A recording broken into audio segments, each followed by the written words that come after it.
When it comes to our mental health, there is a lot to learn. One of my goals for this show is to deliver as many unique perspectives as possible, and today's guest does just that. Today's guest lets you look through the lens of the mental health of people on trial or battling a challenging time legally, and he also has a unique lens to share through trauma, especially with child abuse, so stay on for a value-filled episode. It's time for another show of a mental health break, and I am your host and author of the book, Mr. Lancey Talks Mental Health, Vincent A. Lancey. For each episode on this platform, I sit down with a different mental health professional or advocate from around the country and across the globe to share their story relating to mental health. I decided to create this platform as I was recovering from a traumatic brain injury. When I was 21 years old, I was the victim of a hit-and-run accident while on foot. As I began to heal, I started to prioritize my mental health, and that led me to creating this podcast. And before I introduce this week's guest, I have some exciting news to share with you all. This summer's episodes will be brought to you by Tampa Counseling and Wellness, dedicated to helping individuals looking to positively transform their lives through compassionate counseling and wellness coaching. If you struggle with depression, anxiety, or other mental health issues, call today for a free consultation. Tampa Counseling and Wellness, therapy that inspires change, and you can find their info in today's episode description, whether you want in-person visits or virtual assistance. This week's guest recognized that he needed more than the right words to connect with and persuade a jury. He needed to create an emotion. Robbie was on trial and started to deal with a lot of people's emotions and therefore their mental health. Once he started paying a real attention to their emotions, he started to really notice the implications associated with child abuse as well. And from 108 trials, that means he's dealt with 108 unique situations relating to mental health. Robbie, thank you so much for joining the show. Hey, Vince, thanks so much for having this space. I really appreciate it. I think this is a topic that needs so much more time and space to develop and really to help people realize that mental health is actually just health. Well said. Would you mind now introducing yourself to our listeners while also touching on your role again relating to mental health? Sure. So as you kind of said, I'm a trial lawyer by trade. I've spent the last 8 years as a trial lawyer. And I work with people who have suffered trauma and gone through really difficult circumstances. So whether I was trying murders and capital murders where a victim, is dead and the family is dealing with that trauma. I was a child abuse prosecutor. So I was dealing with children who had been abused and were dealing with trauma. I've, been out on the other side and had people who were wrongfully accused of crimes and had to deal with kind of their mental health and what they were seeking. And then also civil rights violations where people have been killed or harmed by a hospital, the government, or a business because of their race or their gender or their socioeconomic status. And so it's basically been a world that I've been in dealing with trauma day in and day out for the past 8 years. I'm looking forward to hearing your stories relating to trauma as they unravel today. As someone who had a traumatic brain injury, I had quite a bit of recovering and healing to do. So I'm sure some of your stories will resonate with me. But overall, throughout these 108 trials, you've dealt with a lot of mental health disparities. Which ones would you say you came across the most? There's kind of two different worlds, I'll say, that I dealt with the most when it came to mental health. So there's like the general cases I would deal with, which was a lot of kind of lower level, not that serious. It would be, drug crimes, property crimes. And oftentimes it was mental health and somebody wasn't getting the proper care that they needed. So they were acting out for some reason. So like you'd see that a lot, but then I would also see these more very serious cases where trauma was like huge part of it. So that's really what led me ultimately to working a lot with the Dallas Children's Advocacy Center. Okay. And working with psychologists and mental health therapists and attending conferences with how the brain works, how we store trauma, how we remember it, what the process of disclosure is, all of these pieces and why it's so important to get help and reach out to people and realize it's not a sign of weakness. It's in fact a sign of strength. Exactly. And that's a great lesson for everyone listening on. Your weaknesses can be turned into strength. sometimes we just can't do it on our own. We need to have a conversation with someone to help get us over that hump. And now we have heard a little bit about what he's done on the trial side. We're now going to put that transition he had under a microscope when we find out what was that real moment, which situation did you have to go through to realize that it's going to be more than just trying cases. I'm going to help people with their emotions and get on that side of things. I think that it was when I first went into what's called family violence or domestic violence unit. So I started trying those around about, trial number 30. And I'll never forget the first case I tried in there. And it was a woman who had come over here from Africa. She'd been flown over by her now husband as kind of you're going to get citizenship in the US by coming and marrying me. And then he just started abusing her. And when she tried to leave him and try to report it to the police, she was alone. Nobody believed her. She didn't have a support system and she was just destroyed. And I'll never forget at the end of that trial when we went through it, because I built this relationship with her over about 6-9 months, got her help, got her counseling. She was taking the right steps. But at the end of the trial, I'll never forget. She ran up to me and just hugged me and said, Mr. Robbie, thank you so much for believing in me. Like, you don't know what difference that made. And I would hear from her occasionally every few months about her progression. And it was that first moment where I was like, these are real people going through real things. I can't just look at it as I'm trying to win a case. I'm trying to win a case, but I'm also trying to make sure that the person is getting what they need. And I would later on in conversations with child abuse victims and their families, tell them this. I would say, my first priority is not winning the case. My first priority is making sure you are okay, that the child and your family is okay and moves forward in the best way possible. Sometimes that means we're going to have to let the case go because that's the best decision for the child and for your family. And I'm going to make that call because you're my first priority. Well, I appreciate such kindness coming onto the show. Anybody in the Texas area will find out how to get in touch with this guy at the end of the show, whether it's just a question or you need something more.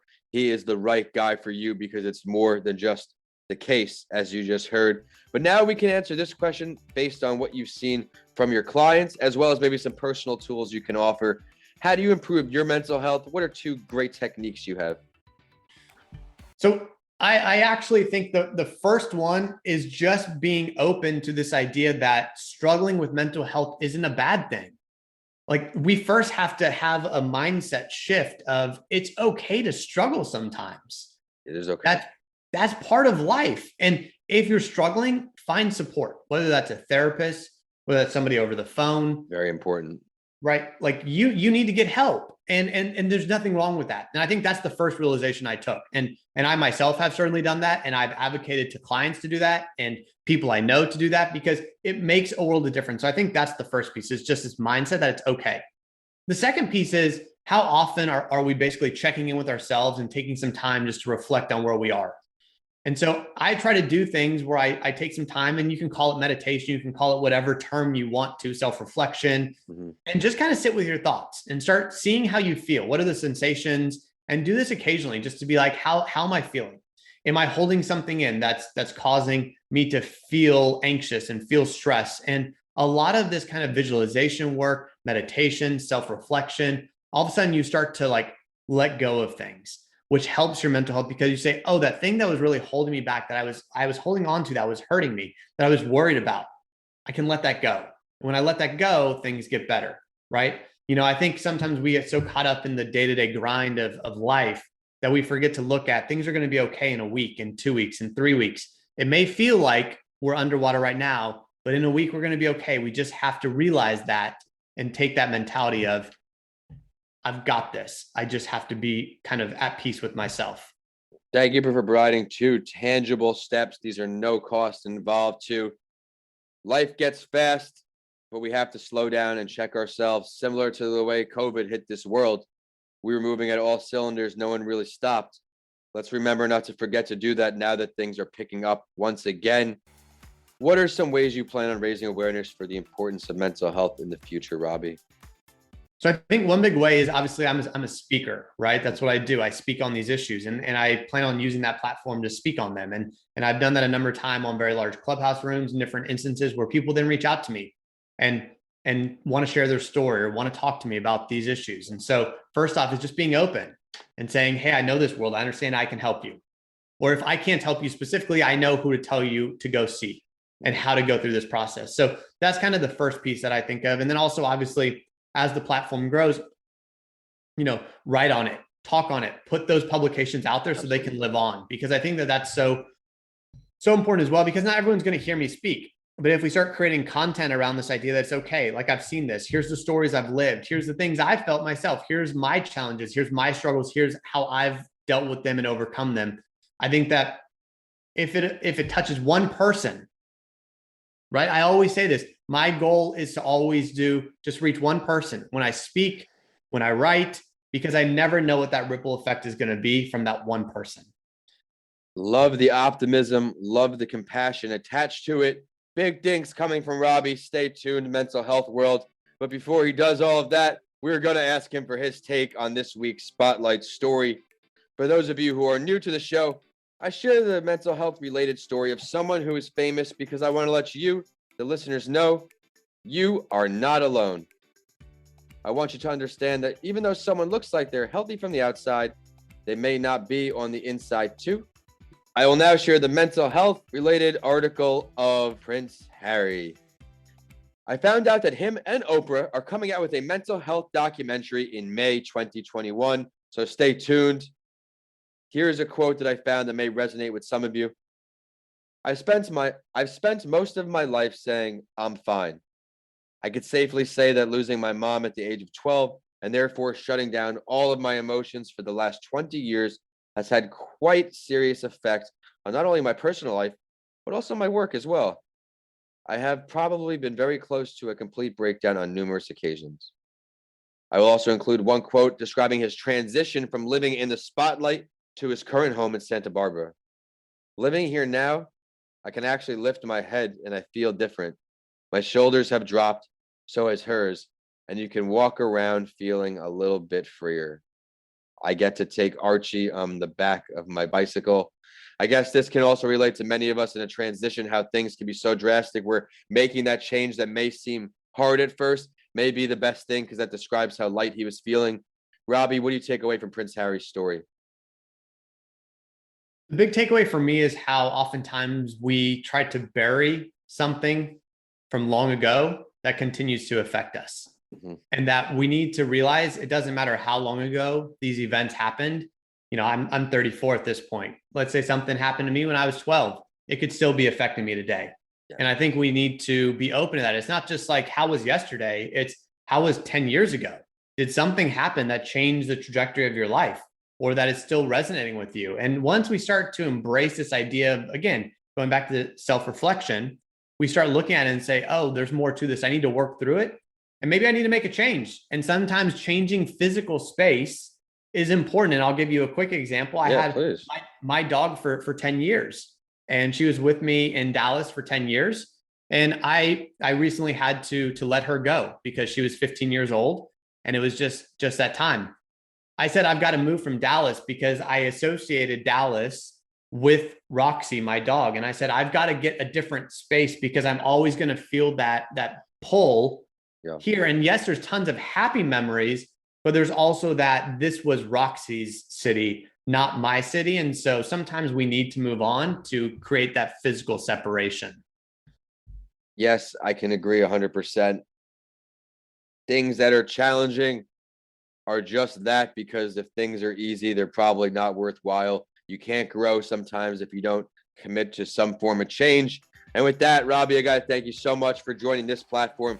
I can't thank you enough for also such a unique perspective because of how many people it's going to relate. The reason why you became a lawyer, I can't thank you enough, as well as the 2 tangible tips you provided. I look forward to seeing all the work you do for mental health. Please keep in touch. And now it is time for the last word. The big thing that I'll continue to talk to people about is it is okay to not be okay. And the sooner that we realize that, the sooner we can deal with it to get to okay. Mm-hmm. And too many people try to just keep pushing forward, keep trying to essentially take your hand and chop down the tree. We think that, well, we've got this hand, I'm going to chop down the tree. You need the right tool in order to push forward. And oftentimes that right tool is getting some help, talking to somebody who's a professional in this space who can guide you through that journey. Because once you start taking that journey, you'll realize how much better things get. And you'll be thankful you started when you did. Well said. Would you mind now, please, taking the time to share your professional social media, website, any ways for our listeners to reach out? Absolutely. Anybody can find me on Twitter at Robbie Crab. They can find me on Instagram at the Robbie Crab. You can also find me on LinkedIn at the Robbie Crab. You can email me, Robbie at RobbieCrab.com. And my personal website where I write is RobbieCrabtree.com. Thank you for sharing all that. And Robbie, thank you again for a great episode. While you're on his social media, be sure to check us out too. We are at A Mental Health Break on Instagram, Facebook, and LinkedIn. And over on Twitter, we're at Podcasts by Lancey, so you get updates from all of my shows. My handles are at Vincent A. Lancey on all social media and YouTube. And my website is vincentalancey.com. Thank you for listening, and we will see you next week on A Mental Health Break.